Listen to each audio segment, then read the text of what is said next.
Okay, so ang pagbati po ng kapayapaan sa ating lahat at assalamualaikum warahmatullahi ta'ala wabarakatuh. So sa araw na ito, nandito po tayo ngayon sa Malolos, Bulacan mga kamaster, no? So mayroon po tayo ditong refrigerator ng tatak ay Mabe Digital Inverter, okay?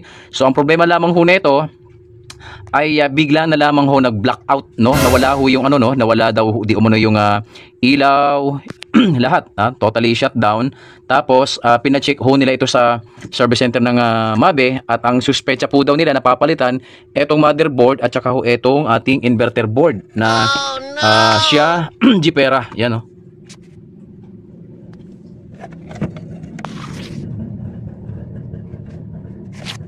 VNX 1113Y mga kamaster. So kaya ho tayo nandito para magpa-second opinion, nagpa-second opinion ho sa atin ang ating minamahal na customer kung talaga nga bang motherboard at inverter board ang problema dahil nga ho nag-shutdown, totally shutdown yung kanilang refrigerator. At paalala ho, ang kanilang refrigerator ay 3 years pa lamang mga kamaster. Okay, so umpisa na ho natin, no? Actually, chinek na ho natin to para hindi po humahaba ng humahaba ang ating ano, no, video. Chinek na ho natin ito. Umpisahan na ho natin, no, para malaman nyo kung ano nga ba talagang problema. Motherboard ba talagang problema at o inverter board. So tunghayan po natin. Ang unang-unang gagawin natin, no, kung may mapapansin ho kayo, meron po tayo ditong power supply na kulay blue at saka brown. Ito yung input, okay? Ito naman ho yung output papunta ho sa inverter board, yung kulay blue at saka itim. Ito ho yan, no. Yan, blue.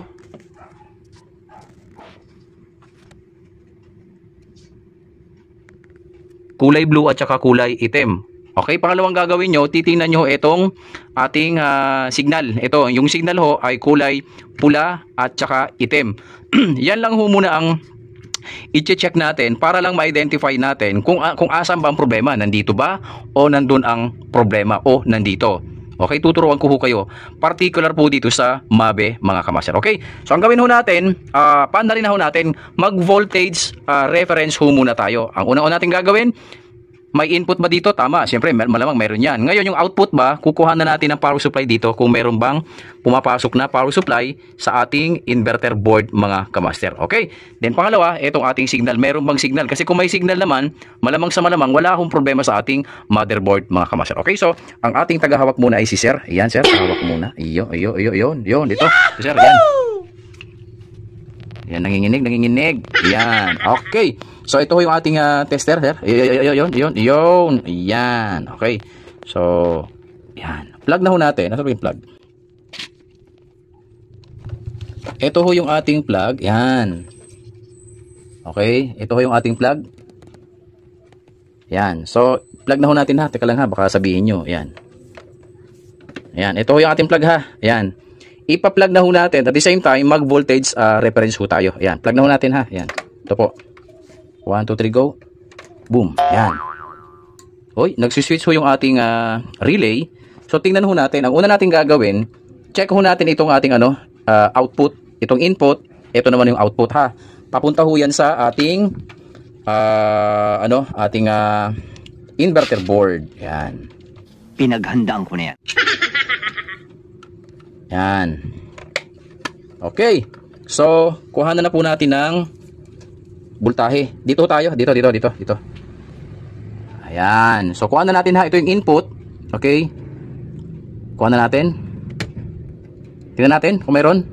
So, meron tayo nakukuha ang 218 volts. Yan. So, tingnan natin dito sa taas. Ayun. So, input, output. Tingnan natin kung may output papunta sa inverter board. Ayan. Tingnan natin. Ayun. 218 volts mga kamaster. Ayun natin. Ayan, 218 volts. So, tingnan natin dito, kung may 218 volts nga, dito. Ayan, yan. Yun, 218 volts. Itong kulay itim at saka blue. Kung may 218 volts nga. Meron ba? Ayan, 217 volts. So, meron po tayong output. Ibig sabihin, meron palang supply na ibinabato ang ating motherboard dito sa ating inverter board. So, ang susunod po, i-check po natin itong ating, itong ating signal. So, i-set po natin to sa DC. Yun. Yan. So, dito tayo. Ito yung signal ha. Kailangan may lalabas yung at least mga 2.5 hanggang 3.5 volts. Yan. Dito. Oh, super lamig ho yan. Para kayo nasa Alaska. Yan. Yan 2.4 volts DC. So, ibig sabihin, dito sir. Dito. Yun. Ibig sabihin, wala pala tayong problema sa ating switching na tinatawag. Yan o, wala pala tayong problema sa switching. Tama sabi mo. Ayan. So, ang gagawin ho natin, bubunutin na ho natin. Off na natin dito. At paalala doon sa mga kababayan nating customer at mga technician, pagka yung mga plug ho ng mga inverter refrigerator nyo, pag binunot nyo, i-short nyo lang ho dito ha. Okay? Para safe ho tayo. So, ang gagawin ho natin, ang una-una nating i-check, since na may binibigay naman pala itong signal dito sa inverter board. So, malamang sa malamang, ang problema, it's either sa inverter board o sa compressor. So, kailangan, i-check mo muna natin itong ating, tanggalin nga muna natin to. Teka lang. Ito. Ito, ito. Bahala ka sa buhay mo. Ginusto mo yan.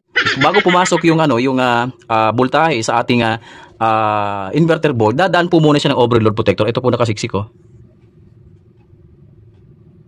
So kapag halimbawa ang overload protector dispalanghado, kahit may output ka galing sa motherboard, hanggang dito lang ho yan. Tama sabi mo. Pero walang pumapasok na voltahe sa ating inverter board. Okay, ang gagawin ho natin, i-check nga ho natin itong ating overload protector. Ito ho.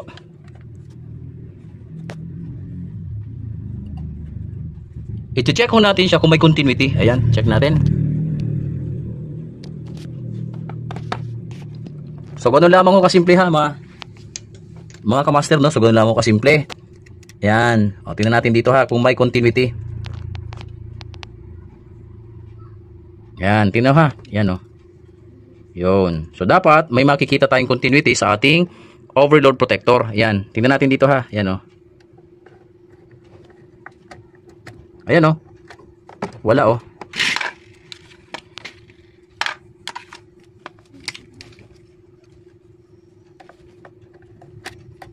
Dapat may continuity ha. Ayan o. Ibig sabihin, ayun, oh. Wala. Oh, wala, oh. Oh, wala. So, puputulin nga muna natin to, mga kamaster. Ito to. Putulin natin tong connection ng ating overload protector. Dilim ah. Ayun. Ito. Putulin ho natin to. Yan. Para makita nyo kung asan talaga ang problema, mga kamaster, no? Tama sabi mo. Okay, so naputol na ho natin yung dalawa na to. Ayan. So titingnan ho natin to ha. Ayan o. Paalala doon sa mga kababayan natin technician. Ayan. Babalatan ho natin to. Ayan. Si Sir ho yung ating tagahawak ng ating camera. Ayan. Ayun. Ayan. So tingnan natin ha. Ayan o. Ayan. So titingnan natin ngayon kung buo. Ayan o. Wala o. Ibig sabihin, busted ho yung ating overload protector, mga kamaster. Yan o. Yan o. Ayan o, diba? O. Ayan. So talagang hindi ho talaga andar ang ating compressor. Tama sabi mo. Yan o. So busted lamang ho ang ating overload protector. Pero magkagayon pa man, babalatan ho natin to. Yan. At isu-short na lang ho muna natin pansamantagal. Yan. So gano'n lamang ho kasimple mag-diagnose ng inverter, no? Eh, wag ho yung palit lang ng palit. Ay, kasaklap eh. O, umabot ng 11,800. Oh, yung dalawang board nito. Ay, kasaklap. Oh. Tingnan natin. I-short ho muna natin pansamantagal, no? May dala-dalahan naman tayong overload protector, mga kamaster. Ito ho, asan na ba yun? Ito. So, may overload protector ho tayo dito. Ayan. Pero magkagawin pa man, i-short ho muna natin to. Ayan. Okay. Ayan. Ito ha. Ito, no? Yan. Okay. Yan. I-short ho muna natin yan. So, ito yung overload protector ha. Ito yung overload protector ng inverter board. Okay. So, on ho natin. Puputok naman ho yan. Ayan. Ayan. Salamat, sir. Salamat. Lagyan ho natin siya ng clamp para makita natin kung gagana yung ating compressor. Yan. Okay. So, paputokin na natin paandar na natin. Yan. Sana gumana, no? Kasi kapag gumana to, malamang gagana ho yan. Yan. Okay, kasi may nakuha naman tayong may nakuha naman ho tayong output at may nakuha tayong output naman ng signal papunta sa ating inverter board. So, sumatotal, wala akong problema sa ating motherboard na sinasabi ng service center na may problema daw yung ating motherboard. Okay? Unahin natin. Nasaan ba yung plug? Plug? Saan ka na? Ayan. Okay, unahin natin ha. Tingnan natin kung gagana yung ating compressor, mga kamaster. Ayan. Ito ho yung plug ha. Ayan o. Unahon natin. Paalala, naka-bypass po muna tayo ha. Naka-bypass. Ayan. Okay, on. 1, 2, 3, go. Boom.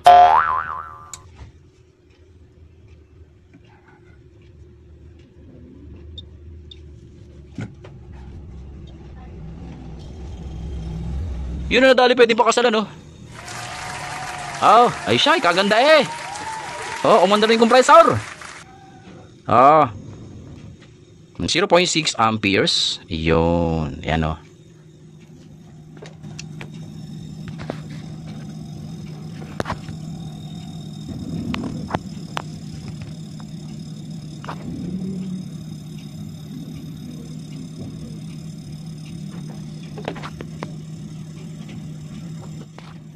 So naririnig nyo naman siguro mga kamaster, no? Oh, 0.4 amperes na. Patingnan mo 'tong ilaw. Iyon.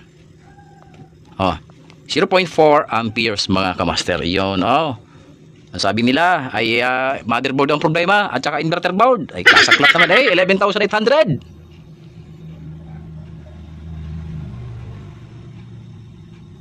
So nag-bypass ho muna tayo mga kamaster, no? Ayan, oh. Pansamantala, nag-bypass ho tayo pero maya-maya lamang ikakabitan ho natin ng etong ating overload protector. Ito ho. So ang problema lamang ho na ito ay ito, yan oh. Yung overload protector, ito. Yan oh. Yan, so ito yung problema niyan. Yun. So busted na ho ito mga kamaster, no? Kasi sabi ho nila medyo na napadami nga daw ho yung laman ng refrigerator na nila, kaya yun parang nawala yung ilaw. Then tinawag nila sa service center kasi 3 years pa nga lang ho ito. Yun nga, ang suspicion nila ay motherboard nga daw at saka inverter board. Wag naman ho sana ng ganun, ano. Sana nag-troubleshoot ho muna tayo para malaman natin kung anong problema. Yung problema lang pala, overload protector lang pala ng ating inverter board. So nabigla ho ito. So uminit yung ating inverter board, pati yung ating compressor, kaya Oh, ang gulo na naman, ang gulo magsalita eh. Hindi maintindihan ba sinabi? Pinoprotektahan po ng ating overload protector yung ating inverter board sa agarang pagkasira. Ayan, 0.6 amperes. Masyadong silaw.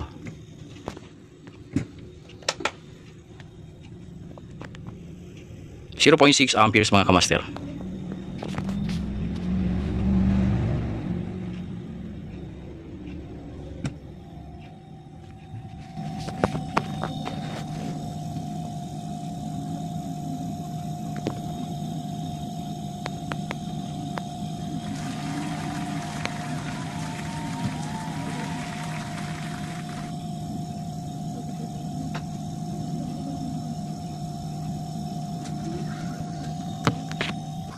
Okay, so narinig nyo naman na gumagana yung ating compressor mga kamaster. Tingnan natin dito sa loob.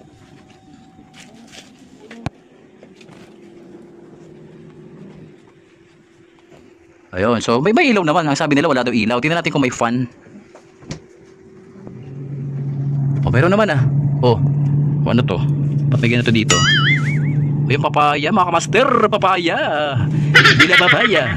La hombre de la papaya. Ayan, oh. Pinapahinog yata dito. Ayan. Yan, meron naman, oh, mga kamaster, oh. So, balik na ho tayo dito. Problem solve na ho tayo. Oh, yes, Daddy.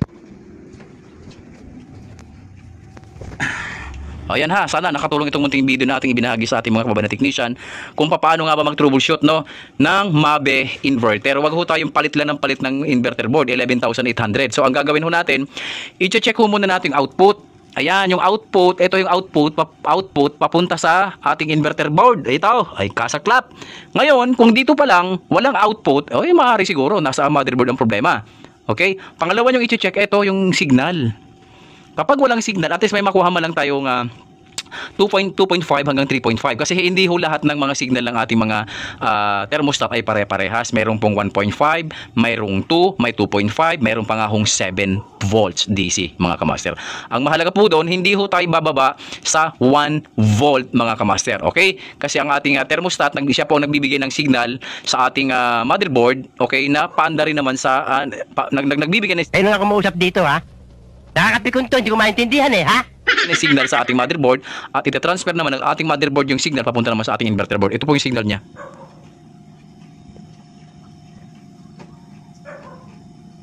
Okay, kuha nyo na. Malamig nga.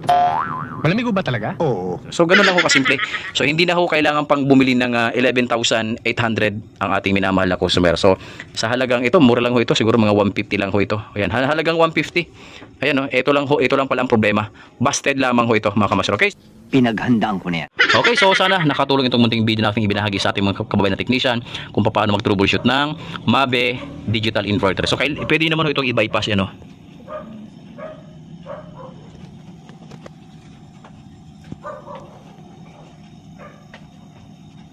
Okay, so maraming salamat po. Off muna natin. Yun, yan. So, wala na ha. Yan, wala na ho. Okay. So maraming salamat po sa inyong lahat at magandang hapon po.